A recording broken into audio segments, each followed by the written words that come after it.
don't, you didn't have anything written up. When you receive things, so in your days of plenty, that moment is just for that moment. You didn't plan because you didn't plan and you didn't project whatever that you're receiving now. That can be more beneficial then than now. Most of us, maybe you're listening in and said, okay, I don't really need to plan because I'm good. Yes, some of us, you may be good because you grow up in it, you are inheriting, things that are left behind by your parents, or you have your family business, or you have your family home.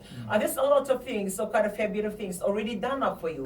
So it's already bought, paid off, and there is no burden or no engagement from your end. Like you're walking, you're actually walking in to a prepared short-term and long-term provision into your life.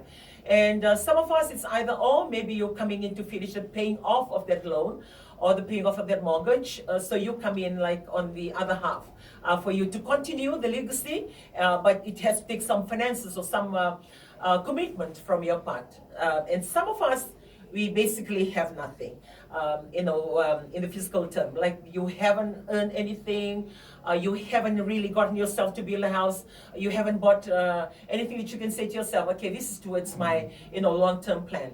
And you may be sitting, as you listen to us every Saturday, you're all sitting in from your different elements and a different perspective of life, considering what are you going through. And some of us are very good, like you have your family on the other side, abroad, and they're working, or maybe you made a decision, okay, mom will go, or dad will go to America, or mom will go to New Zealand, and then you have that kind of discussion. So when they go, with the intention that they're going to make a little bit more extra money than the normal while they were in Fiji, to help to finance your education, to help finance the property, or to bring about that long term that was an impossible element before, but now you can see that it can happen because you have that injection of finances that is coming towards your home because of that sacrifice. Even that sacrifice, towards your future or towards your living every day, has to separate families. So a lot of things we are doing without realizing, or putting too much thought in it, that you are doing for your families,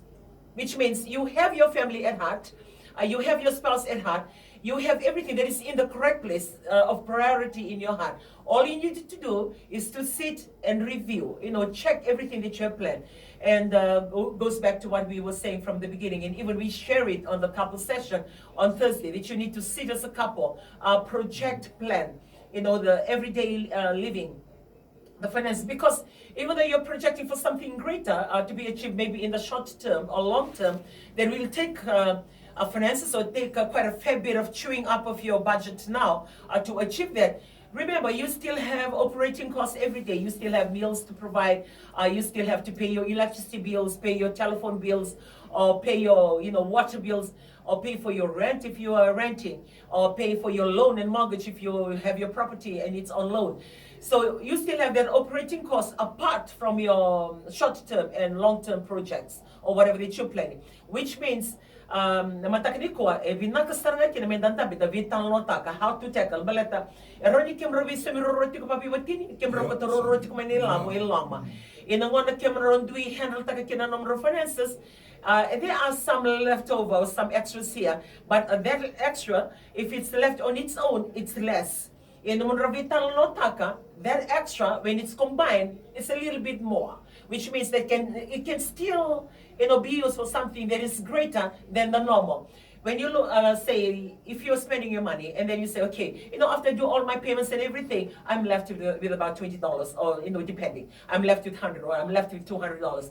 That in its own, if I say, okay, I'm left with $20, okay, it's easy for me just to go and buy fish and chips or buy Coke or buy something that I would like to enjoy for that moment because I know that money is hanging there, it's spare. But if you communicate with your spouse and you talk about maybe her spare or his spare, from his or her budget, maybe $50 or maybe $100 or maybe a little bit more. But if you combine the two spares together, or the spillover from your budget, current budget every day, that can become even a saving on its own, or towards one of those short-term or long-term projects.